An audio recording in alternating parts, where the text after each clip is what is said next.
Hey, what's up everybody? It's your boy TrapGoku, YouTube's favorite Super Saiyan, coming at you with another live video review.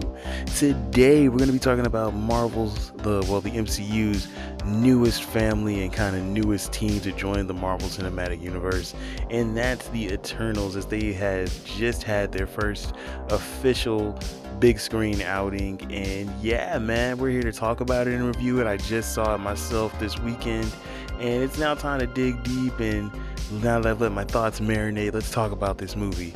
But before we get into this, over my last two reviews, one thing I want to apologize to you guys about is the fact that I did not give like a spoiler warning when I was making them, so please forgive me on that, guys. So spoiler warning for this review, as I will be getting into some major spoiler territory. So let's get into it, guys. What do I think about the Eternals in their first big screen debut and what this may hold for them? I'm gonna be honest with you guys. I think Eternals was kind of a misfire. I feel like the movie needed a little bit more time in the oven to develop, and here's why. Now with the Eternals, let me give you, before I go into why, I'm gonna give you guys a little plot synopsis. The Eternals focuses on a group of beings who were created by the Celestials. The Celestials were the beings who pretty much created the entire Marvel Cinematic Universe.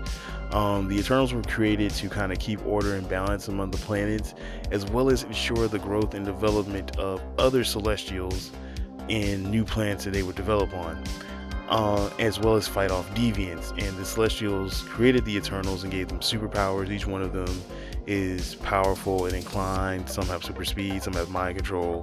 The list goes on. But as the movie progresses and as time goes on, the Eternals, as their name states, they are eternal, pretty much meaning that they live forever. They don't age, they don't really need to eat, sleep, or do anything like that. Well, as time goes on, they landed on Earth to protect Earth as the newest planet under their watch, and they've pretty much been on Earth since the dawn of humanity, fighting off deviants and kind of lurking in the shadows for humankind. Well, when the deviants pop back up and one of their own, Ajax, their former leader, is attacked and killed supposedly by these deviants, the Eternals try to spring into action to kind of put together a plan to figure out what's going on and protect the other Eternals.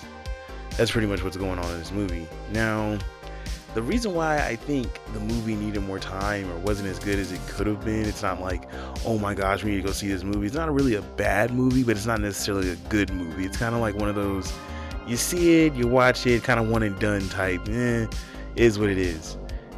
The reason being is because it has too much going on at once. The movie itself has 10 primary protagonists. That's right, 10 primary protagonists. 10 storylines, 10 people you have to follow, 10 characters that the movie asks you to invest in, care about, and be aware of all throughout the movie, outside of any ensemble characters that you might meet. And for any filmmaker to do that within a 2.5 hour or 2 hour time period or time window is just impossible to do without creating murky storylines or characters losing out to the concept of the movie and not really having a character outside of, their powers. You know what I'm saying? For example, the one dude who was like protecting Angelina Jolie, you know what I'm saying? The only thing I got from him was he was the strong guy because he had the power to like armor his body and hit really hard, and the characters who did get some development or who I thought were cool, they got good development, they hardly got any screen time, like Phasmos, the black guy, Druid, who I would have loved to kind of explore more of his character, him and Makari, because they were way more interesting than the relationship between Icarus and Cersei, but I'll come back. Or was it Cersei? I don't know. Yeah, Cersei, but I'll come back to that in a minute. I loved the Angelina Jolie's character, Athena. I loved how she had PTSD, which was kind of like plays a major part into the plot of the movie later on, with them discovering that, pretty much everything they learned was a lie. And I loved Icarus and how he was kind of like the fallen soldier. I just didn't love the dynamic of Cersei. Cersei was kind of boring. And boring in the fact that, you know, I'm not gonna say she's a bad character, because in the comics Cersei's pretty cool, but it's just I don't feel like she had a big enough role or a defined enough character to be the leader and or lead in this movie. You know what I mean? Like, I feel like the characters they focused on, like Phasmos, even Makari. I liked Makari better than a lot of characters in this movie, and she didn't say a word but just zip around. She didn't say hardly any words. She emoted more than she said words. And that's the thing, Cersei, and that's like another thing I didn't like outside of, you know, the movie having too many plots going on at once was, or too many things, too many plot lines, was the lead character Cersei and her relationship with Icarus, and you know, her other relationship with the Black Knight guy. It just felt boring to me. Like, she was just this stoic, kind of non-emotive, kind of, oh my god, it's my destiny type chick. And it's like everyone else is kind of doing more, contributing more, and pushing the envelope more to kind of figure things out. And you're kind of just, you know, here.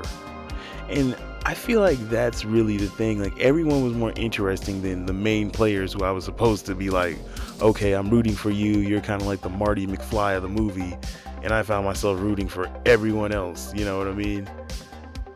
And yeah, the characters, like, and the thing with Icarus, and I know a lot of people like Icarus. I liked Icarus too, up until its ending, where he pretty much like kills himself when he realizes that the team stops the Celestials from destroying Earth, and you know, he pretty much has failed his whole mission. He pretty much kills himself because he can't face his family for some reason. But then Sprite, who literally stabbed Cersei for basically no reason, just gets to come back scot-free. Didn't really understand the logic behind that, but you know, hey, whatever. It was the end of the movie. I didn't really care at that point anymore. But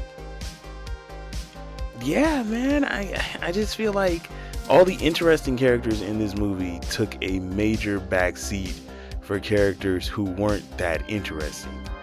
And it kind of sucked because, you know, when I saw the cast of this movie, I was really interested because I was like, oh man, this is a pretty dope cast. I wonder what they're going to do with them and what type of situations they're going to do and kind of have them interact with each other. But I guess the main kind of powerhouses of the movie are, well, some of the cool characters are gone, and you know, the characters we have left, I don't know how Marvel is going to shape them to be able to carry a franchise, because I don't know if it's possible, because this is a misstep, and you know, with your first impressions are everything, and to have a misstep kind of like this, it really left a bad taste in my mouth with Eternals, because I expected a lot more, and I kind of left the movie disappointed in what I saw. So hopefully Marvel can kind of start investing more in characters. I mean, unless it's an Avengers level type deal, you know, don't try to put like a whole bunch of characters in the forefront at once, because only thing you're going to do is confuse the audience and lose them in plot. And yeah, man, it just disappointed me, and you're just going to disappoint your audience. So remember, guys, let this be a lesson: character over concept. If your character sucked, no matter if you have a good concept, it does not matter. Anyway, guys, this has been TrapGoku. Thank you for watching another great video. Please be sure to rate, comment, and subscribe. Doing this helps my channel grow, and I hope you guys have a great day. Stay warm because it's snowing all over the place. And yeah, have a great end of your weekend. Peace.